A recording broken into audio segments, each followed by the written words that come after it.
प्यारे विद्यार्थियों, पाठ 14 ਊਰਜਾ ਦੇ ਸੋਮੇ ਦੇ ਪਾਠ ਸੈਕਿੰਡ ਵਿੱਚ ਤੁਹਾਡਾ ਸਵਾਗਤ ਹੈ।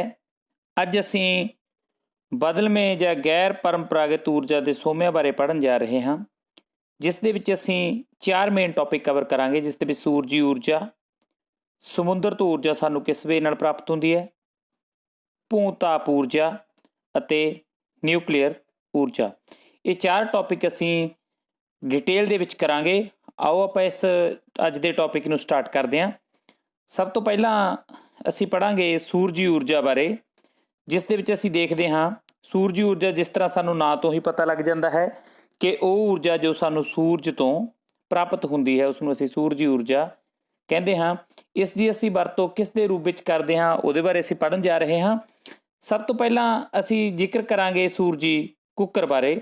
ਸੋ ਜੋ ਇਹ ਪਿਕਚਰ ਤੁਹਾਨੂੰ ਦਿਖਾਈ ਗਈ ਹੈ, ਇਹ ਸੂਰਜੀ ਕੁੱਕਰ ਦੀ ਹੈ। ਇਸ ਦੇ ਵਿੱਚ ਅਸੀਂ ਇਸ ਦੇ ਪਾਰਟਸ ਬਾਰੇ ਥੋੜ੍ਹੀ ਜਿਹੀ ਜਾਣਕਾਰੀ ਪ੍ਰਾਪਤ ਕਰ ਲਈਏ।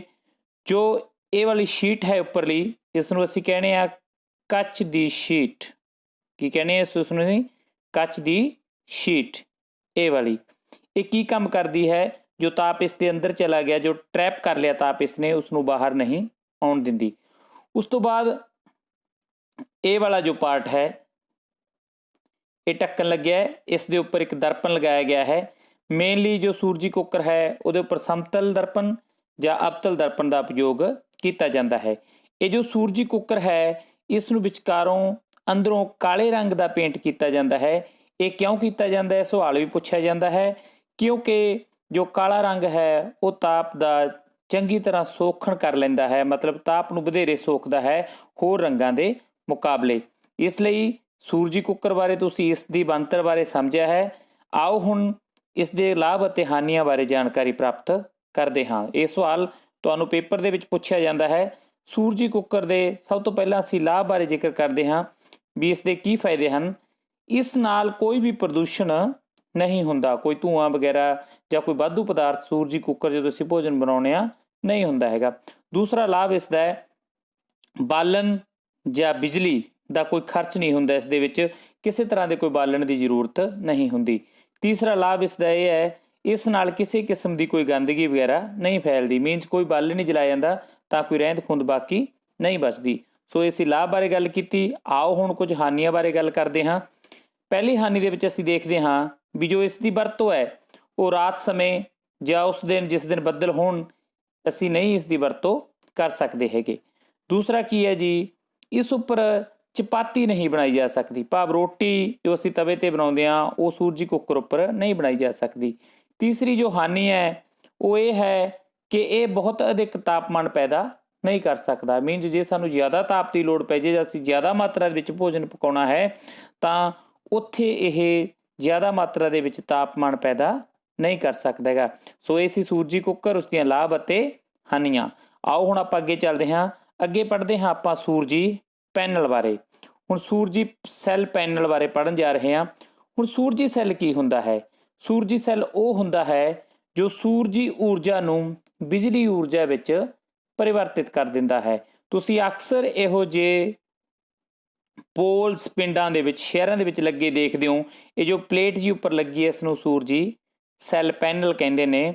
ਹੁਣ ਸੂਰਜੀ ਪੈਨਲ ਕੀ ਹੁੰਦਾ ਹੈ? ਜਦੋਂ ਅਸੀਂ ਕਾਫੀ ਸੈੱਲਾਂ ਨੂੰ, ਮੀਨਜ਼ ਬਹੁਤ ਤਾਦਾਦ ਦੇ ਵਿੱਚ ਸੈੱਲਾਂ ਨੂੰ ਕਿਸੇ ਵਿਵਸਥਾ ਦੇ ਵਿੱਚ ਜੋੜਦੇ ਹਾਂ, ਕਿਸੇ ਢੰਗ ਨਾਲ ਜੋੜਦੇ ਹਾਂ, ਤਾਂ ਉਹ ਇੱਕ ਇਸ ਤਰ੍ਹਾਂ ਦੀ ਸ਼ੀਟ ਬਣ ਜਾਂਦੀ ਹੈ, ਜਿਸ ਨੂੰ ਅਸੀਂ ਕੀ ਕਹਿ ਦਿੰਦੇ ਹਾਂ? ਸੂਰਜੀ ਪੈਨਲ ਕਹਿ ਦਿੰਦੇ ਹਾਂ ਅਸੀਂ।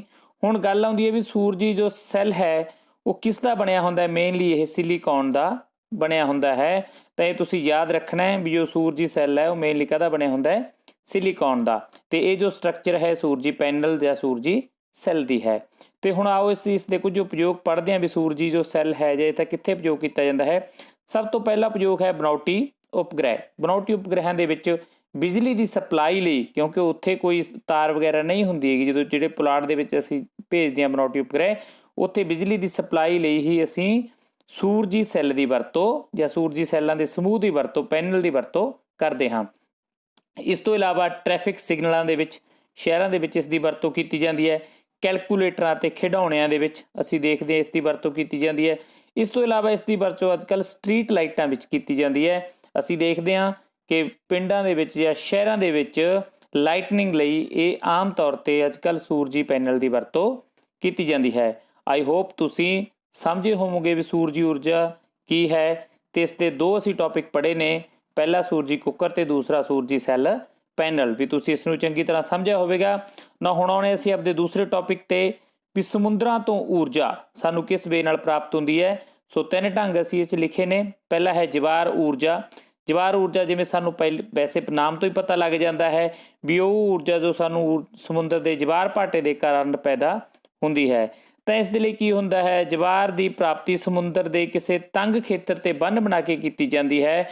ਤਾਂ ਉਸ ਦੇ ਵਿੱਚ ਪਾਣੀ ਇਕੱਠਾ ਕਰ ਲਿਆ ਜਾਂਦਾ ਅਤੇ ਉਸ ਪਾਣੀ ਨੂੰ ਇੱਕ ਬੰਨ੍ਹ ਦੇ ਵਿੱਚ ਇਕੱਠਾ ਕਰਕੇ, ਇੱਕ ਡੈਮ ਦੇ ਵਿੱਚ ਇਕੱਠਾ ਕਰਕੇ, ਉਸ ਤੋਂ ਬਾਅਦ ਦਰਵਾਜ਼ੇ 'ਤੇ ਸਥਿਤ ਟਰਬਾਈਨ ਨੂੰ ਜਵਾਰ ਊਰਜਾ ਬਿਜਲੀ ਪ੍ਰਾਪਤ ਕਰਨ ਲਈ ਕੀ ਹੈ, ਉਸ ਨੂੰ ਸਥਾਪਿਤ ਟਰਬਾਈਨ ਨੂੰ ਘੁਮਾਇਆ ਜਾਂਦਾ ਹੈ ਅਤੇ ਘੁੰਮਣ ਦੇ ਨਾਲ ਕੀ ਹੈ, ਜਦੋਂ ਟਰਬਾਈਨ ਘੁੰਮਦੀ ਹੈ ਤਾਂ ਬਿਜਲੀ ਪੈਦਾ ਹੁੰਦੀ ਹੈ।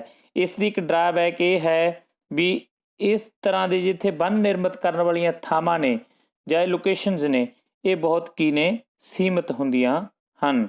ਦੂਸਰੀ ਹੈ ਸਾਡੇ ਕੋਲ ਜੀ ਤਰੰਗ ਊਰਜਾ। ਮਹਾਸਾਗਰਾਂ ਦੇ ਤਲ ਉੱਤੇ ਆਰ ਪਾਰ ਵਗਣ ਵਾਲੀ ਤੇਜ਼ ਪੌਣ ਤਰੰਗ ਹੈ ਅਤੇ ਉਸ ਨਾਲ ਕੀ ਹੈ, ਬਿਜਲੀ ਪੈਦਾ ਕੀਤੀ ਜਾਂਦੀ ਹੈ। ਇਹ ਵਿਧੀ ਉੱਥੇ ਹੀ ਜ਼ਿਆਦਾ ਸਹੀ ਸਾਬਤ ਹੁੰਦੀ ਹੈ ਜਾਂ ਕਾਰਗਰ ਸਿੱਧ ਹੁੰਦੀ ਹੈ ਜਿੱਥੇ ਤਰੰਗ ਅਤੀ ਪ੍ਰਬਲ ਹੋਵੇ। ਹੁਣ ਕਰਦੇ ਹਾਂ ਅਸੀਂ ਤੀਸਰੇ ਢੰਗ ਨਾਲ ਵੀ ਸਮੁੰਦਰ ਤੋਂ ਊਰਜਾ ਕਿਵੇਂ ਪ੍ਰਾਪਤ ਹੁੰਦੀ ਹੈ। ਉਹ ਹੁੰਦੀ ਹੈ ਜੀ ਸਮੁੰਦਰੀ ਤਾਪ ਊਰਜਾ। ਇਹ ਕੀ ਹੁੰਦੀ ਹੈ ਵੀ ਸਮੁੰਦਰ ਦਾ ਉੱਪਰਲੇ ਤਲ ਹੁੰਦਾ ਹੈ ਜੋ ਉਹ ਗਰਮ ਹੋ ਜਾਂਦਾ ਹੈ ਅਤੇ ਉਸ ਦੀ ਗਹਿਰਾਈ ਵਾਲਾ ਭਾਗ ਹੈ ਉੱਪਰਲੇ ਭਾਗ ਦੇ ਸਾਪੇਖਕ ਠੰਡਾ ਹੁੰਦਾ ਹੈ। ਤਾਪਮਾਨ ਵਿੱਚ ਇਸ ਅੰਤਰ ਦਾ ਉਪਯੋਗ, ਉੱਪਰਲਾ ਭਾਗ ਗਰਮ ਹੈ, ਨੀਚੇ ਵਾਲਾ ਕੀ ਹੈ, ਠੰਡਾ ਹੈ, ਤਾਂ ਇਸ ਦਾ ਉਪਯੋਗ ਕੀ ਹੈ ਜੀ ਸਮੁੰਦਰੀ ਤਾਪ ਊਰਜਾ ਰੂਪਾਂਤਰਣ ਪਲਾਂਟ ਵਿੱਚ ਬਿਜਲੀ ਪੈਦਾ ਕਰਨ ਲਈ ਕੀਤਾ ਜਾਂਦਾ ਹੈ। ਇਹ ਪਲਾਂਟ ਹੈ ਤਦ ਹੀ ਕੰਮ ਕਰਦਾ ਹੈ ਜੇਕਰ ਉੱਪਰਲੇ ਤਲ ਦਾ ਤਾਪਮਾਨ ਅਤੇ ਨੀਚੇ ਵਾਲੇ ਤਲ ਦੇ ਤਾਪਮਾਨ ਦੇ ਵਿਚਕਾਰ ਲਗਭਗ 20 ਡਿਗਰੀ ਸੈਲਸੀਅਸ ਦਾ ਅੰਤਰ ਹੋਵੇ। ਤਾਂ ਜਦੋਂ ਇਹ ਅੰਤਰ ਹੈ, ਸਭ ਤੋਂ ਪਹਿਲਾਂ ਕੀ ਕੀਤਾ ਜਾਂਦਾ ਹੈ, ਅਮੋਨੀਆ ਜਿਹੇ ਦਰਵ ਨੂੰ, ਜੋ ਵਾਸਪਸ਼ੀਲ ਦਰਵ ਹੈ, ਉਸ ਨੂੰ ਕੀ ਹੈ, ਉੱਪਰਲੇ ਤਲ ਦੇ ਪਾਣੀ ਨਾਲ ਗਰਮ ਕੀਤਾ ਜਾਂਦਾ ਹੈ, ਜਿਸ ਕਰਕੇ ਉਹ ਭਾਫ ਵਿੱਚ ਬਦਲ ਜਾਂਦਾ ਹੈ। ਜਦੋਂ ਉਸ ਭਾਫ ਨੂੰ ਟਰਬਾਈਨ ਉੱਪਰ ਸੁੱਟਿਆ, ਟਰਬਾਈਨ ਘੁੰਮਦੀ ਹੈ ਅਤੇ ਬਿਜਲੀ ਪੈਦਾ ਹੁੰਦੀ ਹੈ ਅਤੇ ਉਸ ਵਾਸਪਸ਼ੀਲ ਦਰਵ ਨੂੰ ਵਾਪਸ ਖਿੱਚ ਕੇ ਨੀਚੇ ਭੇਜ ਦਿੱਤਾ ਜਾਂਦਾ ਹੈ ਜਿੱਥੇ ਠੰਡਾ ਪਾਣੀ ਹੁੰਦਾ ਹੈ ਅਤੇ ਉਸ ਨੂੰ ਫਿਰ ਦਰਵ ਵਿੱਚ ਪਰਿਵਰਤਿਤ ਕਰ ਦਿੱਤਾ ਜਾਂਦਾ ਹੈ। ਸੋ ਇਹ ਸੀ ਅਸੀਂ ਸਮੁੰਦਰਾਂ ਤੋਂ ਊਰਜਾ ਪ੍ਰਾਪਤ ਕਰਨ ਦੇ 3 ਮੈਥਡ।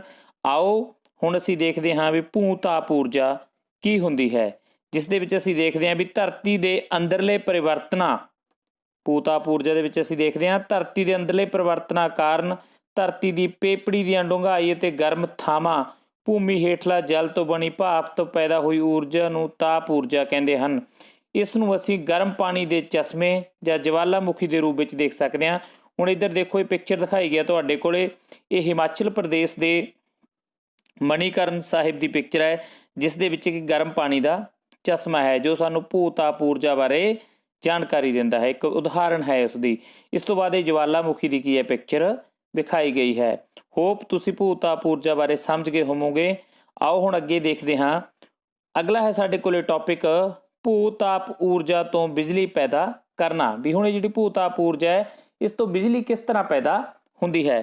ਤਾਂ ਇਹਦੇ ਵਿੱਚ ਸਭ ਤੋਂ ਨੀਚੇ ਕੀ ਹੈ, ਦੇਖੋ ਨੀਚੇ ਵਾਲਾ ਗਰਮ, ਮੰਨ ਲਓ ਪਾਣੀ ਇੱਥੇ ਨੀਚੇ ਗਰਮ ਪਾਣੀ ਹੈ, ਇਸ ਨੂੰ ਭਾਫ ਰਾਹੀਂ ਉੱਪਰ ਲਿਆਇਆ ਜਾਂਦਾ ਹੈ। ਇੱਥੇ ਜਦੋਂ ਇੱਥੇ ਆ ਜਾਂਦਾ ਹੈ, ਇਸ ਤੋਂ ਬਾਅਦ ਇਸ ਨੂੰ ਇਸ ਟਰਬਾਈਨ ਉੱਪਰ ਸੁੱਟਿਆ ਜਾਂਦਾ ਹੈ। ਇਸ ਟਰਬਾਈਨ ਉੱਪਰ ਸੁੱਟਦੇ ਹਾਂ ਤਾਂ ਟਰਬਾਈਨ ਰੋਟੇਟ ਕਰਦੀ ਹੈ, ਘੁੰਮਦੀ ਹੈ ਟਰਬਾਈਨ ਦੇ ਘੁੰਮਣ ਨਾਲ ਜਨਰੇਟਰ ਘੁੰਮਦਾ ਹੈ, ਜਨਰੇਟਰ ਦੇ ਘੁੰਮਣ ਨਾਲ ਕੀ ਹੈ, ਬਿਜਲੀ ਪੈਦਾ ਹੁੰਦੀ ਹੈ, ਇਲੈਕਟ੍ਰਿਸਿਟੀ। ਅਤੇ ਇਹੀ ਜੋ ਭਾਫ ਹੈ, ਇਸ ਨੂੰ ਦੁਬਾਰਾ ਵਾਪਸ ਕੀ ਹੈ, ਕੂਲਿੰਗ ਲਈ ਨੀਚੇ ਭੇਜ ਦਿੱਤਾ ਜਾਂਦਾ ਹੈ ਅਤੇ ਇਹੀ ਦੁਬਾਰਾ ਫਿਰ ਕੀ ਹੈ, ਉੱਪਰ ਆ ਕੇ ਇਸ ਤਰ੍ਹਾਂ ਇਹ ਟਰਬਾਈਨ ਲਗਾਤਾਰ ਘੁੰਮਦੀ ਰਹਿੰਦੀ ਹੈ ਅਤੇ ਬਿਜਲੀ ਪੈਦਾ ਹੁੰਦੀ ਰਹਿੰਦੀ ਹੈ। ਹੋਪ ਕਿ ਤੁਸੀਂ ਸਮਝ ਗਏ ਹੋਵੋਗੇ ਕਿ ਅਸੀਂ ਭੂ ਤਾਪ ਤੋਂ ਬਿਜਲੀ ਊਰਜਾ ਕਿਵੇਂ ਪ੍ਰਾਪਤ ਕਰਦੇ ਹਾਂ। ਆਓ ਹੁਣ ਆਪਾਂ ਨੈਕਸਟ ਚੌਥੇ ਲਾਸਟ ਸੈਕਸ਼ਨ ਦੀ ਊਰਜਾ 'ਤੇ ਚੱਲਦੇ ਹਾਂ, ਜਿਸ ਦਾ ਨਾਂ ਹੈ ਨਿਊਕਲੀਅਰ ਊਰਜਾ, ਜੋ ਕਿ ਅੱਜ ਦੇ ਸਮੇਂ ਵਿੱਚ ਕਾਫੀ ਜ਼ਿਆਦਾ ਇਸ ਦੀ ਆਉਣ ਵਾਲੇ ਸਮੇਂ 'ਚ ਲੋੜ ਪੈ ਸਕਦੀ ਹੈ। ਤਾਂ ਇਸ ਦੇ ਅਸੀਂ 2 ਪਾਰਟ ਪੜ੍ਹਾਂਗੇ, ਇੱਕ ਨਿਊਕਲੀ ਵਿਖੰਡਨ ਅਤੇ ਦੂਸਰਾ ਨਿਊਕਲੀ ਸੰਯੋਜਨ। ਸਭ ਤੋਂ ਪਹਿਲਾਂ ਅਸੀਂ ਵਿਖੰਡਨ ਦੇ ਬਾਰੇ ਪੜ੍ਹਦੇ ਹਾਂ। ਇਹ ਇੱਕ ਅਜਿਹੀ ਪ੍ਰਕਿਰਿਆ ਹੈ ਜਿਸ ਵਿੱਚ ਕਿਸੇ ਭਾਰੀ ਪਰਮਾਣੂ, ਜਿਵੇਂ ਯੂਰੇਨੀਅਮ ਜਾਂ ਥੋਰੀਅਮ ਦੇ ਭਾਰੀ ਪਰਮਾਣੂ ਦੇ ਨਿਊਕਲੀਅਸ ਨੂੰ ਘੱਟ ਊਰਜਾ ਵਾਲੇ ਨਿਊਟਰਨਾਂ ਨਾਲ ਬੰਬਾਰਿਤ ਕਰਕੇ ਜਾਂ ਟਕਰਾ ਕੇ ਹਲਕੇ ਨਿਊਕਲੀਅਸ ਵਿੱਚ ਤੋੜ ਦਿੱਤਾ ਜਾਂਦਾ ਹੈ। ਜਦੋਂ ਇਹ ਟੁੱਟ ਜਾਂਦੇ ਨੇ ਤਾਂ ਇਸ ਪ੍ਰਕਿਰਿਆ ਵਿੱਚ ਕਾਫੀ ਮਾਤਰਾ ਵਿੱਚ ਊਰਜਾ ਪੈਦਾ ਹੁੰਦੀ ਹੈ। ਇਸ ਨੂੰ ਅਸੀਂ ਕਹਿੰਦੇ ਹਾਂ ਨਿਊਕਲੀਅਰ ਵਿਖੰਡਨ। ਜਿਸ ਤਰ੍ਹਾਂ ਨਾਂ ਤੋਂ ਹੀ ਪਤਾ ਲੱਗ ਜਾਂਦਾ, ਇੱਕ ਭਾਰੀ ਨਿਊਕਲੀਅਸ ਦਾ ਦੋ ਹਲਕੇ ਨਿਊਕਲੀਅਸਾਂ ਵਿੱਚ ਟੁੱਟਣ ਦੀ ਪ੍ਰਕਿਰਿਆ ਨੂੰ ਨਿਊਕਲੀ ਵਿਖੰਡਨ ਕਹਿੰਦੇ ਹਨ। ਹੁਣ ਇਹ ਦੇਖੋ ਪਿਕਚਰ ਦੇ ਵਿੱਚ ਤੁਹਾਨੂੰ ਵਿਖਾਇਆ ਗਿਆ ਹੈ, ਆਪਾਂ ਦੇਖਣ ਦੀ ਕੋਸ਼ਿਸ਼ ਕਰਦੇ ਹਾਂ। ਦੇਖੋ ਇਹ ਬੜੀ ਚੰਗੀ ਤਰ੍ਹਾਂ ਦਿਖਾਇਆ ਗਿਆ ਹੈ। ਇਹ ਯੂਰੇਨੀਅਮ ਹੈ, ਇਹ ਨਿਊਟਰੋਨ ਹੈ। ਇਸ ਨੂੰ ਇਸ ਨਾਲ ਬੰਬਾਰਿਤ ਕੀਤਾ ਜਾਂਦਾ, ਇਸ ਦੇ ਨਾਲ ਟਕਰਾਇਆ ਜਾਂਦਾ ਹੈ। ਤਾਂ ਜਦੋਂ ਇਸ ਨਾਲ ਟਕਰਾਇਆ ਜਾਂਦਾ ਹੈ ਤਾਂ ਦੋ ਹਲਕੇ ਨਿਊਕਲੀਅਸ ਸਾਡੇ ਕੋਲੇ ਬਣਦੇ ਹਨ, ਬੇਰੀਅਮ ਅਤੇ ਕ੍ਰਿਪਟਨ, ਤੇ ਕਾਫੀ ਮਾਤਰਾ ਦੇ ਵਿੱਚ ਕੀ ਹੈ ਸਾਡੇ ਕੋਲੇ ਐਨਰਜੀ ਪੈਦਾ ਹੁੰਦੀ ਹੈ। ਤਾਂ ਉਹ ਐਨਰਜੀ ਨੂੰ ਅਸੀਂ ਵੱਖ-ਵੱਖ ਪਰਪਜ਼ਾਂ ਲਈ ਯੂਜ਼ ਕਰ ਸਕਦੇ ਹਾਂ। ਇਹ ਢੰਗ ਸੀ ਸਾਡੇ ਕੋਲੇ ਨਿਊਕਲੀਅਰ ਊਰਜਾ ਪੈਦਾ ਕਰਨ ਦਾ, ਨਿਊਕਲੀਅਰ ਵਿਖੰਡਨ ਦੇ ਰੂਪ ਵਿੱਚ। ਆਓ ਹੁਣ ਦੇਖਦੇ ਹਾਂ ਇਸ ਦੇ ਕੁਝ ਉਪਯੋਗ। ਨਿਊਕਲੀਅਰ ਵਿਖੰਡਨ ਦਾ ਉਪਯੋਗ ਕਿੱਥੇ ਕੀਤਾ ਜਾਂਦਾ ਹੈ? ਸਭ ਤੋਂ ਪਹਿਲਾ ਉਪਯੋਗ ਹੈ ਨਿਊਕਲੀਅਰ ਰਿਐਕਟਰਾਂ ਦੇ ਵਿੱਚ। ਜਿਸ ਤਰ੍ਹਾਂ ਅਸੀਂ ਕੋਲੇ ਤੋਂ ਬਿਜਲੀ ਪ੍ਰਾਪਤ ਕਰਦੇ ਹਾਂ, ਉਸੇ ਤਰ੍ਹਾਂ ਹੀ ਬਿਜਲੀ ਪੈਦਾ ਕਰਨ ਲਈ ਨਿਊਕਲੀਅਰ ਰਿਐਕਟਰ ਸਥਾਪਿਤ ਕੀਤੇ ਜਾਂਦੇ ਨੇ, ਜਿਸ ਦੇ ਵਿੱਚ ਨਿਊਕਲੀਅਰ ਵਿਖੰਡਨ ਤੇ ਜੋ ਆਧਾਰਿਤ ਹੁੰਦੇ ਨੇ। ਉਸ ਤੋਂ ਬਾਅਦ ਦੂਸਰਾ ਹੈ ਪਰਮਾਣੂ ਬੰਬ, ਜੋ ਨਾਗਾਸਾਕੀ ਅਤੇ ਹੀਰੋਸ਼ੀਮਾ ਜਾਪਾਨ ਦੇ ਸ਼ਹਿਰਾਂ ਉੱਤੇ ਸੁੱਟੇ ਗਏ ਸੀ ਕਿਸੇ ਟਾਈਮ। ਉਹ ਪਰਮਾਣੂ ਬੰਬ ਦਾ ਜੋ ਸਿਧਾਂਤ ਹੈ ਉਹ ਵੀ ਨਿਊਕਲੀਅਰ ਵਿਖੰਡਨ ਤੇ ਆਧਾਰਿਤ ਹੈ। ਆਓ ਹੁਣ ਨਿਊਕਲੀਅਰ ਊਰਜਾ ਦਾ ਦੂਜਾ ਰੂਪ ਪੜ੍ਹਦੇ ਹਾਂ ਅਸੀਂ, ਨਿਊਕਲੀਅਰ ਸੰਯੋਜਨ। ਹੁਣ ਨਿਊਕਲੀਅਰ ਸੰਯੋਜਨ ਦੇ ਵਿੱਚ ਕੀ ਹੈ? ਇਹ ਬਿਲਕੁਲ ਉਲਟ ਹੈ ਨਿਊਕਲੀਅਰ ਵਿਖੰਡਨ ਦੇ। ਜਿਸ ਤਰ੍ਹਾਂ ਸਾਨੂੰ ਨਾਂ ਤੋਂ ਪਤਾ ਲੱਗ ਜਾਂਦਾ ਵੀ ਸੰਯੋਜਨ ਮੀਨਜ਼ ਜੁੜਨਾ, ਉਹ ਪ੍ਰਕਿਰਿਆ ਜਿਸ ਵਿੱਚ ਹਲਕੇ ਤੱਤ ਦੇ ਪਰਮਾਣੂ ਦੇ ਨਿਊਕਲੀਅਸ ਆਪਸ ਵਿੱਚ ਜੁੜ ਕੇ ਇੱਕ ਭਾਰੇ ਨਿਊਕਲੀਅਸ ਨੂੰ ਬਣਾਉਂਦੇ ਹਨ। ਤਾਂ ਇਸ ਪ੍ਰਕਿਰਿਆ ਵਿੱਚ ਵੀ ਬਹੁਤ ਮਾਤਰਾ ਵਿੱਚ ਊਰਜਾ ਪੈਦਾ ਹੁੰਦੀ ਹੈ। ਜਿਸ ਤਰ੍ਹਾਂ ਤੁਸੀਂ ਦੇਖੋ ਇਹ ਵਿਖਾਇਆ ਗਿਆ ਹੈ ਨਿਊਕਲੀਅਰ ਸੰਯੋਜਨ। ਦੋ ਹਲਕੇ ਨਿਊਕਲੀਅਸ ਆਪਸ ਵਿੱਚ ਜੁੜ ਕੇ ਇੱਕ ਭਾਰੀ ਨਿਊਕਲੀਅਸ ਬਣਾਉਂਦੇ ਹਨ, ਤਾਂ ਬਹੁਤ ਸਾਰੀ ਮਾਤਰਾ ਵਿੱਚ ਕੀ ਹੈ ਊਰਜਾ ਪੈਦਾ ਹੁੰਦੀ ਹੈ। ਤਾਂ ਇਸ ਨੂੰ ਅਸੀਂ ਕਹਿੰਦੇ ਹਾਂ ਨਿਊਕਲੀਅਰ ਸੰਯੋਜਨ। ਆਈ ਹੋਪ ਤੁਸੀਂ ਇਸ ਨੂੰ ਸਮਝ ਗਏ ਹੋਵੋਗੇ। ਇਸ ਤੋਂ ਇਲਾਵਾ ਇਸ ਦੇ ਉਪਯੋਗਾਂ ਬਾਰੇ ਅਸੀਂ ਜ਼ਿਕਰ ਕਰਦੇ ਹਾਂ ਵੀ ਨਿਊਕਲੀਅਰ ਸੰਯੋਜਨ ਕਿੱਥੇ ਉਪਯੋਗ ਕੀਤਾ ਜਾਂਦਾ ਹੈ। ਇਸ ਦਾ ਜੋ ਸਾਡੇ ਸੂਰਜ ਤੋਂ ਸਾਨੂੰ ਊਰਜਾ ਮਿਲ ਰਹੀ ਹੈ, ਜਾਂ ਜੋ ਤਾਰੇ ਨੇ, ਇਹ ਕਰੋੜਾਂ ਲੱਖਾਂ ਸਾਲਾਂ ਤੋਂ ਇਸ ਤਰ੍ਹਾਂ ਹੀ ਜਲ ਰਹੇ ਨੇ। ਤਾਂ ਇਹਨਾਂ ਦੇ ਵਿੱਚ ਜੋ ਸੋਰਸ ਦਾ ਸਾਧਨ ਹੈ, ਜੋ ਵੀ ਇਹਨਾਂ ਦਾ ਤਾਪ ਪੈਦਾ ਹੋ ਰਿਹਾ ਹੈ, ਉਹ ਨਿਊਕਲੀਅਰ ਸੰਯੋਜਨ ਕਾਰਨ ਪੈਦਾ ਹੋ ਰਿਹਾ ਹੈ। ਇਸ ਦੇ ਸਿਧਾਂਤ ਤੇ ਆਧਾਰਿਤ ਹੈ। ਇਸ ਤੋਂ ਇਲਾਵਾ ਹਾਈਡਰੋਜਨ ਬੰਬ ਦਾ ਜੋ ਸਿਧਾਂਤ ਹੈ ਉਹ ਵੀ ਨਿਊਕਲੀਅਰ ਸੰਯੋਜਨ ਤੇ ਆਧਾਰਿਤ ਹੈ। ਆਈ ਹੋਪ ਤੁਸੀਂ ਅੱਜ ਦੇ ਇਸ ਲੈਕਚਰ ਨੂੰ ਚੰਗੀ ਤਰ੍ਹਾਂ ਸਮਝ ਗਏ ਹੋਵੋਗੇ। ਅਗਲਾ ਚੈਪਟਰ ਆਪਾਂ ਫਿਰ ਕੋਈ ਸ਼ੁਰੂ ਕਰਾਂਗੇ। ਹੁਣ ਤੁਸੀਂ ਇਸ ਤੇ ਤੁਹਾਡੀ ਬੁੱਕ ਤੇ ਦਿੱਤੇ ਪਾਠ ਨੂੰ ਚੰਗੀ ਤਰ੍ਹਾਂ ਪੜ੍ਹਨਾ ਹੈ ਅਤੇ ਕੁਐਸਚਨ ਆਨਸਰ ਸੋਲਵ ਕਰਨ ਦੀ ਕੋਸ਼ਿਸ਼ ਕਰਨੀ ਹੈ। ਧੰਨਵਾਦ।